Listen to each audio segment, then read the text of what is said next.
সকাল সকাল ঘুম থেকে উঠে আমি স্নান করে নিয়েছি, কারণ এরপর আমি রান্না করব।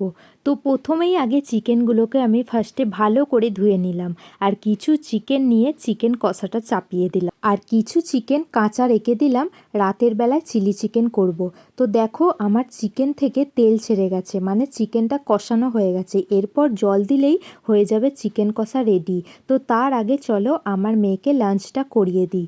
তো দেখো চিকেনের মধ্যে জল দিয়ে ফুটতে দিয়ে দিয়েছি। তো চিকেনটা ফুটে গেছে আর হয়ে গেছে আমার ঝোল ঝোল চিকেন কষা। এরপর আমি গাজর, ক্যাপসিকাম, বিনসগুলো কেটে নেব।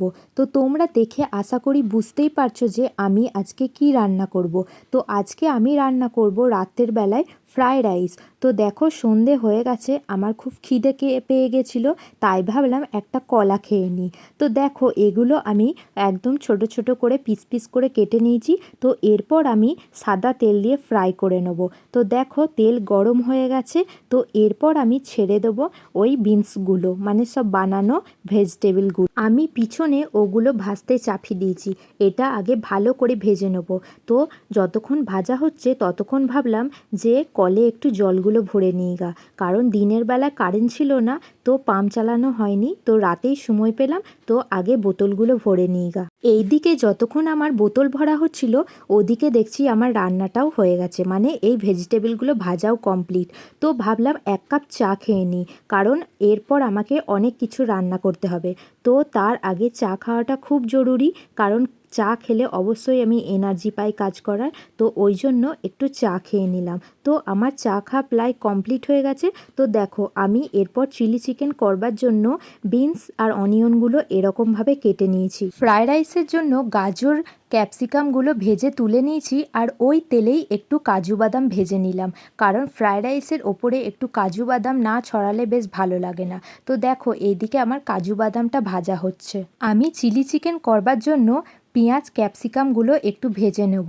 তো ওদিকে ভাজতে চাপিয়ে দিয়েছি, আর এদিকে আমি চালটা ধুয়ে ভিজিয়ে রেখে দিয়েছি, কারণ এটা আবার ভিজতে 1 ঘন্টা টাইম লাগবে। আর চিলি চিকেন করবার জন্য এগুলো ম্যারিনেট করে কিছুক্ষণ রেখে দেবো। ওদিকে চিলি চিকেন করবার জন্য চিকেনটাকে ম্যারিনেট করতেও দিয়ে দিয়েছি, আর চালটাও ভিজতে এখনও 1 ঘন্টা সময় লাগবে। তাই আমি বসে বসে ভাবছিলাম কি করা যায়।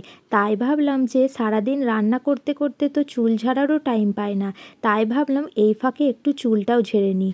তো সেদিন ছিল অনেকই গরম, তাই আমি চুলটাকে ভালো করে ঝেড়ে গার্ডার দিয়ে বেঁধে একটা ক্লিপ দিয়ে আটকে দিলাম। এরপর আমার রান্না করতে আশা করি সুবিধা হবে, কারণ এত গরমে চুল ক্লিপ দিয়ে না আটকালে তো কোনো কাজ করাই সম্ভব নয়। তো আমার চুল ঝাড়তে ঝাড়তে আমার চিকেনটাও ম্যারিনেট হয়ে গেছে। তো এরপর ভাবলাম চিলি চিকেন করবার জন্য পকোড়াগুলো ছেড়ে দিই। তো দেখো এদিকে পকোড়াগুলো ছাড়তেও দিয়ে দিয়েছি, আর ওদিকে আমি আমার শাশুড়ি মায়ের একটা হাঁড়ি বের করে গরম পানি চাপিয়ে তার মধ্যে চালটা দিয়ে দিয়েছি। আর এদিকে আমার মেয়ে চলে এসছে আর বলছে মাম্মা কি খাবো। তো আমি একটা ফ্রিজ থেকে ছোট চকলেট বার করে দিলাম, তো ওটা খেয়েও হলো না। তো আমি ভাবলাম তো চিকেন পকোড়াগুলোও ছাড়ছি, তো আমার মেয়েকে একটা দেওয়া যেতেই পারে। তো ওকে একটা চিকেন পকোড়া খেতে দিয়ে দিলাম। আর এদিকে দেখো আমার মা পনির মশালাও পাঠিয়েছিল, আর এইদিকে খাসির মাংসও পাঠিয়েছিল। তো আজকের ডিনারটা পুরো জমে যাবে। এইদিকে আমার ফ্রায়েড রাইসও রেডি, চিলি চিকেনও রেডি, আর আমার মা দিয়েছিল মাটন কষা আর পনির মশলা। তো আজকের ডিনারটা পুরো জমে যাবে। তো আজকের ব্লগটা ছিল এটুকুই।